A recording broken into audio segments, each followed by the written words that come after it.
अस्सलाम वालेकुम रहमतुल्लाहि व बरकातुहू। बिस्मिल्लाहिर्रहमानिर्रहीम। आज मैं बना रही हूँ चिकन कढ़ाई। इसके लिए मेरे पास ये हाफ़ के जी चिकन है, आधा चम्मच नमक है, लहसुन अदरक का पेस्ट है, टमाटर दो मैंने ग्राइंड कर लिया है और बिरयानी मसाला है। अब मैं इनको स्टार्ट करती हूँ। अस्सलाम वालेकुम रहमतुल्लाहि व बरकातुहू। बिस्मिल्लाहिर्रहमानिर्रहीम। आज मैं बना रही हूँ चिकन कढ़ाई।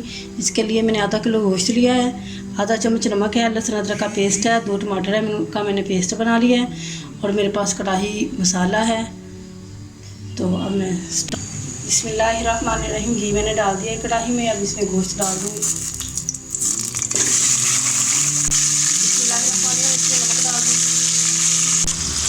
बिस्मिल्लाहिर्रहमानिर्रहीम हल्का सा इसको मैंने फ्राई कर दिया गोश्त को। अब इसमें लहसुन अदरक का पेस्ट डाल दूँगी। 1 चम्मच लहसुन अदरक का पेस्ट इसमें डालूँगी।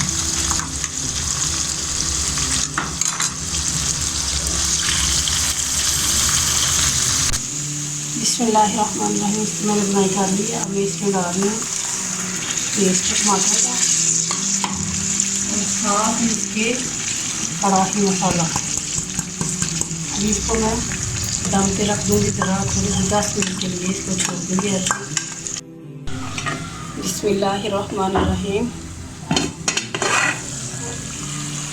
पानी इसका खुशक हो चुका है। अब मैं इसमें दही डाल दूँगी। पानी बिल्कुल खुशक हो गया। बस दही डाल दिया जिसको मैं बुनाई कर लेती हूँ। बिस्मिल्लाहिर्रहमानिर्रहीम कढ़ाई गोश्त तैयार हो चुका है। अब मैं इसे बोल में डाल देती हूँ।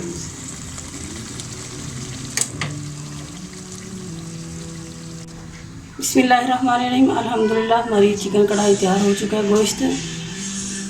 तो अल्लाह के रसूल सल्लल्लाहु अलैहि वसल्लम ने इरशाद फरमाया कि जो बंदा अपनी सुबह के अज़कार में 100 दफ़ा सुबहानल्लाह 100 दफ़ा ला इलाहा इल्लल्लाह पढ़ेगा, अगरचे उसके समंदर की जाग के बराबर भी सगीर छोटे जो गुनाह होते हैं छोटे मोटे अगर समंदर की जाग के बराबर भी होंगे तो अल्लाह रब्बुल आलमीन अपनी रहमत से उसे माफ़ कर देंगे। अल्लाह ताला हमें अपनी रहमत से माफ़ कर दे। अस्सलाम वालेकुम व रहमतुल्लाहि व बरकातुहू।